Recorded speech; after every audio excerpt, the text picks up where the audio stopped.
বলবেন দিলীপদা, আজকে ক্যাবিনেটের দ্বিতীয় বৈঠক, আপনারা থাকবেন উপস্থিত। গোটা বাংলা এই মুহূর্তে তাকিয়ে রয়েছে যে আগের সরকার যে সিদ্ধান্তটায় সব থেকে বেশি আটকে রেখেছিল সরকারি কর্মচারীদের দিয়ে 7 পে কমিশন, আজকে আলোচনা হওয়ার একটা সম্ভাবনা রয়েছে। বাংলা এই স্বপ্ন দেখতে পারে? মুখ্যমন্ত্রী বলেই দিয়েছেন সবই হবে আস্তে আস্তে। কেন্দ্র সরকারের স্তরেই সমস্ত দেওয়া হবে।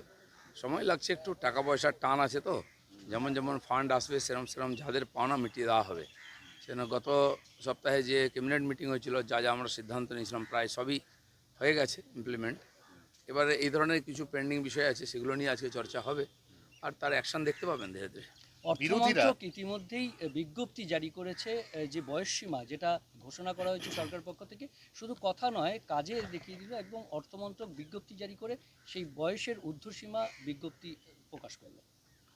ক্যাবিনেটে যেটা সিদ্ধান্ত হয় প্রত্যেকটি বিভাগ সেটাকে ফলীভূত করে তাদের মতো করে, সেরকম তারা আবার সার্কুলার জারি করছে, কাজ শুরু করে দিচ্ছে। ডিপার্টমেন্টাল মিটিংও আমরা করছি গিয়ে, যে কী করে সেটাকে ইমপ্লিমেন্ট করা যায়, যেটা সরকার ঘোষণা করেছে। এবং সমস্ত একদম মানে ইমার্জেন্সিভাবে কাজকর্ম হচ্ছে সব ডিপার্টমেন্টে, সবাই করছেন। মন্ত্রী সংখ্যা কম আছেন, মন্ত্রিসভার বিস্তার হয়ে গেলে আরও ব্যাপক কাজ দেখতে পাবেন। প্রথম মন্ত্রিসভার বৈঠকে আপনারা কড়া সিদ্ধান্ত নিয়েছিলেন যে অনুপ্রবেশ আটকাবো, কেন্দ্রকে জমি দেবো। আজকেও বিএসএফ এর শীর্ষ কর্তাদের সাথে বৈঠক রয়েছে, প্রসেসিং কি এগিয়ে গেছে? প্রসেস শুরু হয়ে গেছে, সেই দিন থেকে বলা হয়ে গেছে, জমির দেখা দেখি মাপ যোগ শুরু হয়ে গেছে এবং হস্তান্তরও শুরু হয়ে যাবে। যে প্রসিডিংস লাগে সরকারি কাজের যে সিস্টেম আছে সেটা মেনেই হবে এবং খুব দ্রুত গতিতেই হবে।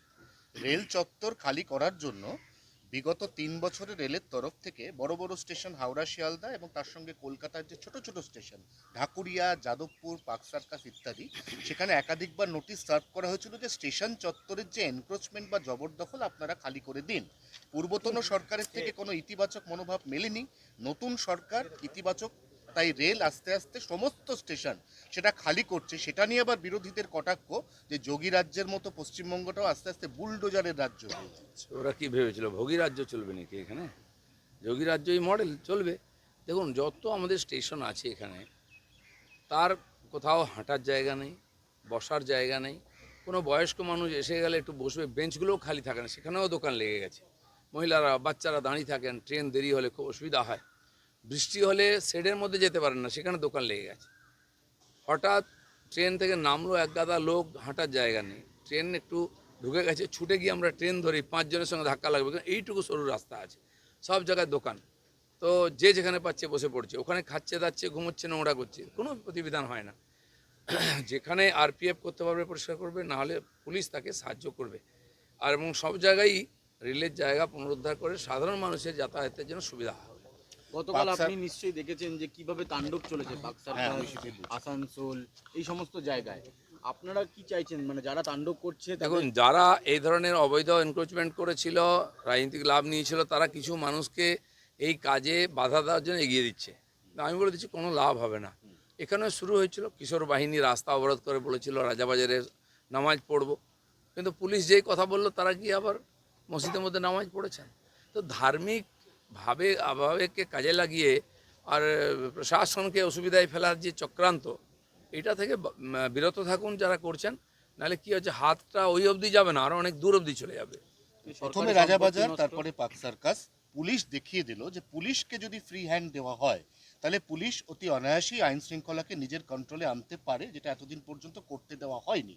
কালকে পার্ক সার্কাসে প্রথম পুলিশকে লক্ষ্য করে স্টোন পেল্টিং হলো, ইট বৃষ্টি। তারপর 8 ঘন্টার মধ্যে পুলিশ এমন পাল্টা অ্যাকশন শুরু করলো যে সুরসুর করে যে যার মতো বাড়ি ঢুকে গেল। হ্যাঁ, এটা তো আমরা একদিন ভিডিও দেখতাম, কাশ্মীরে হয়েছে, স্টোন পেন্টিং হতো, তারপরে পুলিশের অ্যাকশন। উত্তরপ্রদেশে দেখেছি, পুলিশ গিয়েছিল উদ্ধার করতে, তার উপরে অ্যাটাক হয়েছিল, গুলিও চলেছে, তারপরে পুলিশ কি করেছে। তো দেখে শেখা উচিত, নাহলে ঠেকে শিখতে হবে। এই জন্য ভুলে যায় যেন ওরা, এই কালচারটা চেঞ্জ হয়ে গেছে, সরকারটা চেঞ্জ হয়ে গেছে। কিন্তু যারা এই ধরনের কাজে হস্তক্ষেপ করছেন, কষ্টটা তাদের হবে, জেলে ওদেরকে যেতে হবে, মাথা ওদের ফাটবে। যারা পেছন থেকে সুরসুরি দিচ্ছে তারা তো কিছু হবে না, পরে তাদের উপরে অ্যাকশন নিশ্চয়ই হবে। 4 জন ভিভিআইপির নিরাপত্তার বারবারন্ত প্রত্যাহার হলো, তার মধ্যে অন্যতম নাম অরূপ বিশ্বাস।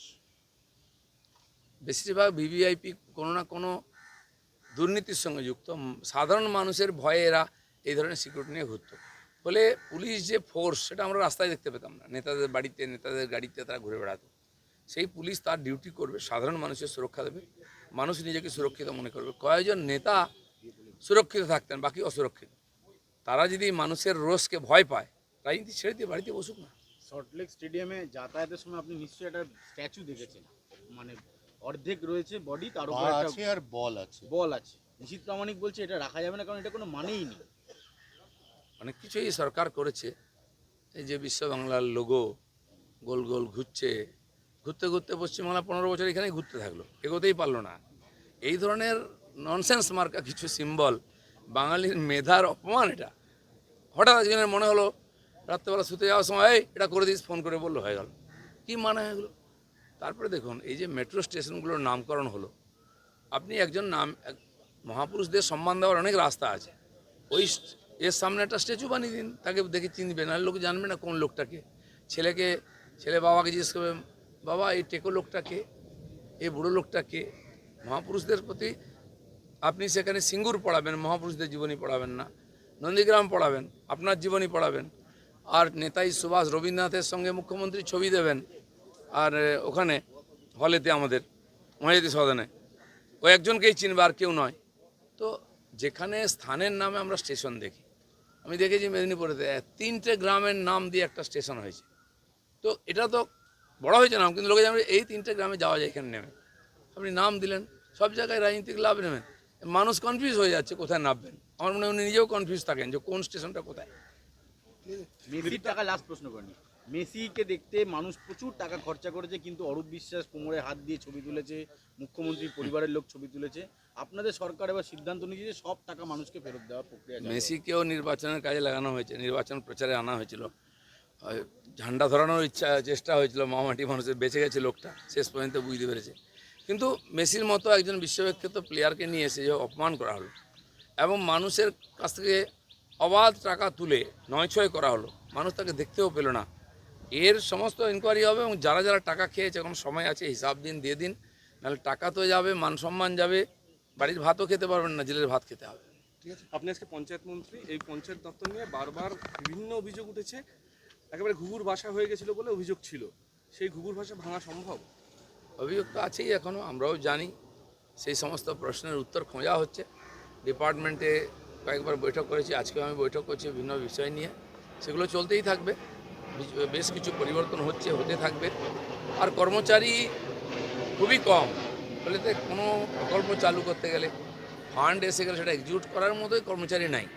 আমি মাননীয় মুখ্যমন্ত্রীকে বলবো যে রিক্রুটমেন্ট হোক পঞ্চায়েতে, কারণ পশ্চিমবাংলার বেশিরভাগ মানুষ পঞ্চায়েতের থেকেই পরিষেবা পান, আর যত ভাতা ইত্যাদি সব পঞ্চায়েত দেয়।